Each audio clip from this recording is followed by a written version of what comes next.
Hello students जय जगन्नाथ पिलामाने जेहेतु तुम मानकर एग्जाम बर्तमान स्टार्ट हो पाने 2 तारिख तुम मानकर उत्कल यूनिवर्सिटी पिलामानकर बर्तमान नोटिस तो तुम आसी सारी तुम जान तो बर्तमान भिडर कारण हूँ पाने तुमने केमी एग्जाम अधिक मार्क जेमती स्कोर कर कारण तुम पाने आउ तुम 12 दिन कारण 2 तारिख एग्जाम तुम हो जाऊँगी तो टाइम तुम हाथ में पाने ना आउ यही 12 दिन भितर तुमको जहाँ पढ़ार अच्छी पाने भल भाव पढ़ पाने आउ स्ट्राटेजीटा पाने मुझे केमी कौन तुम पढ़ले पूरा टोटाल तुम पाने बैग तो टोटाल लगे मैंने जो मैंने किसी भी पढ़ी न तो तुम केमी बैक लगे आ जो मैंने पढ़ीच से मैंने अधिक मार्क जमी स्कोर कर स्ट्राटेजी कहबी केमी कौन सिलेक्शन क्वेश्चन सब दिज्व कौ कौ ऑनर्स आउ डिटेल्स पे मैंने या पर सिलेक्शन क्वेश्चन वीडियो आसो सेटा मुझे तुमको कहबी कौ कौ ऑनर्स आसो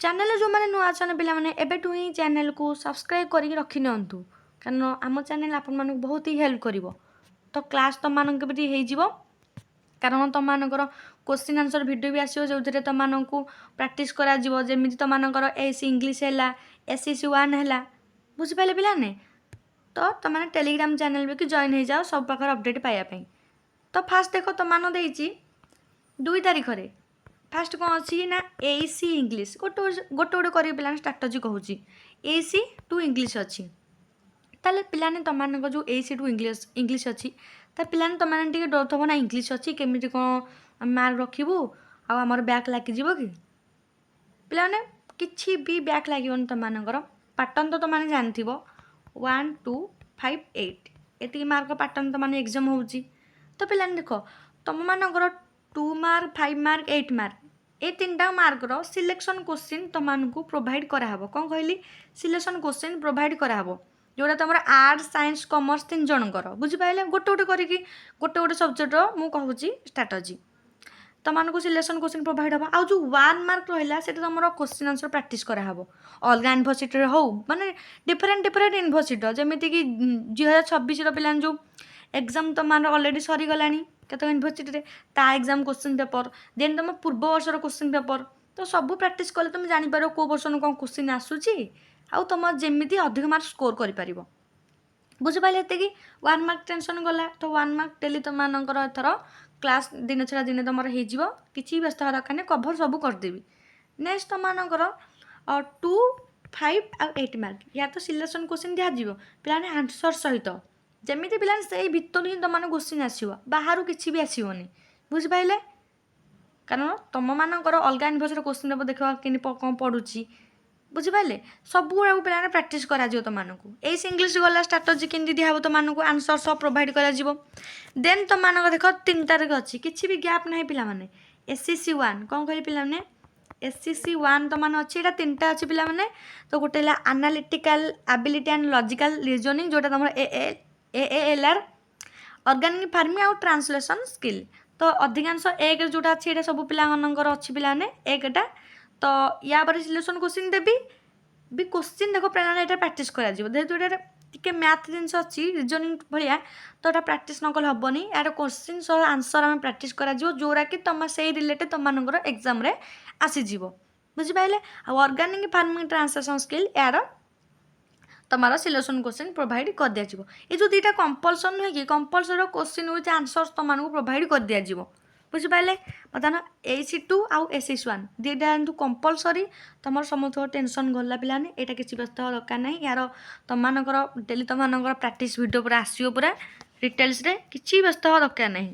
खाली चैनल पे सब्सक्राइब कर रखु और सांग सहित निहाती सेयार करूँ तापर 5 तारिख दिन तुम गोटे गैप अच्छी पिलाने गोटे दिन गैप अच्छी एमडीसी पिलाने तो पिलाने एमडीसी तुम के टपिक अच्छी 19टा टपिक कौन कहले पिलाने 19टा टपिक तुम 19टा टपिक पिलाने 19टा तो अलग अलग कॉलेज कार गोटे थी अलग पिला सब पिला एका नुह एमडीसीटा कंपलसरी किंतु जो टपिक दे तुम 19टा टपिक समस्त एका थी तो से भर पे जी संभव आम द्वारा कराब मु कहूँ देख ये तुमको दिज्व bio fertiliser and bio pesticides दिज्व तापर कंप्यूटर फंडामेंटाल्स दिज्व तापर तुमको एनवायरमेंटल केमिस्ट्री एनवायरमेंटल एजुकेशन बुझिपारे तापर आउ गोटे तुमको दिज्व तो तुमको physics Indian economy and society human rights.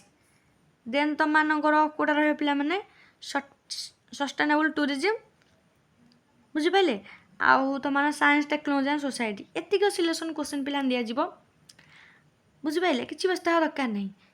ଆଉ ପିଲାମାନେ ପ୍ଲେ ଲିଷ୍ଟରେ ତୁମମାନେ ଆଗରୁ ଆର ବର୍ଷ ସିଲେକ୍ସନ୍ କ୍ୱେଶ୍ଚିନ୍ ଦିଆହେଇଥିଲା, ସେତିକି ତୁମେ ପଢ଼ିପାରିବ। ଆଉ ନହେଲେ ମୁଁ ସିଲେକ୍ସନ୍ କ୍ୱେଶ୍ଚିନ୍ ନୂଆ ଆଣିବି ଏ ବର୍ଷ ଏକ୍ଜାମ୍ ପାଇଁ, ଯେଉଁକି ସବୁ ୟୁନିଭର୍ସିଟି ପାଇଁ ପିଲାମାନେ ଆପ୍ଲିକେବଲ୍ ହେବ, ସମସ୍ତେ ପଢ଼ିପାରିବେ, ବୁଝିପାରିଲେ। MDC ଗଲା ତୁମମାନଙ୍କର।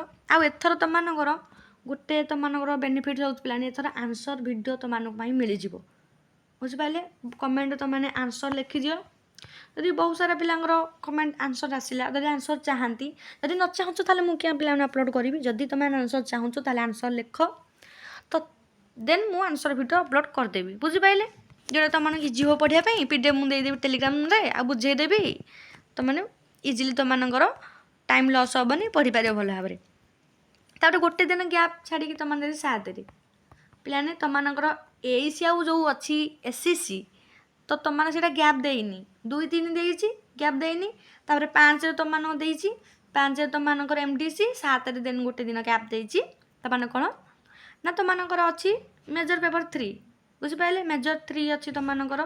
ପିଲାମାନେ ଆର୍ଟ୍ସ କଥା ଯଦି କହିବି, ଆର୍ଟ୍ସ ତୁମମାନଙ୍କର ଇକୋନୋମିକ୍ସ ଦିଆହେବ ସିଲେକ୍ସନ୍, ଏଜୁକେସନ୍ ଯେତିକି ସମ୍ଭବ ହେବ, ହିଷ୍ଟ୍ରି, ତାପରେ ତୁମମାନଙ୍କ ପଲିଟିକାଲ୍ ସାଇନ୍ସ, ଓଡ଼ିଆ, ଏତିକିର ଦିଆଯିବ। ଆଉ ସାଇନ୍ସର ତୁମମାନେ ଜାଣିଥିବ, ସାଇନ୍ସର ଅଲ୍ ସବଜେକ୍ଟର ମୁଁ ପ୍ରୋଭାଇଡ଼ କରିଦେବି, କିଛି ବ୍ୟସ୍ତ ହେବା ଦରକାର ନାହିଁ। ଦେନ୍ ତୁମମାନଙ୍କର ରହିବ ଏଠି 8ରେ ତୁମମାନଙ୍କର ମେଜର ପେପର୍ 4 ରହିବ।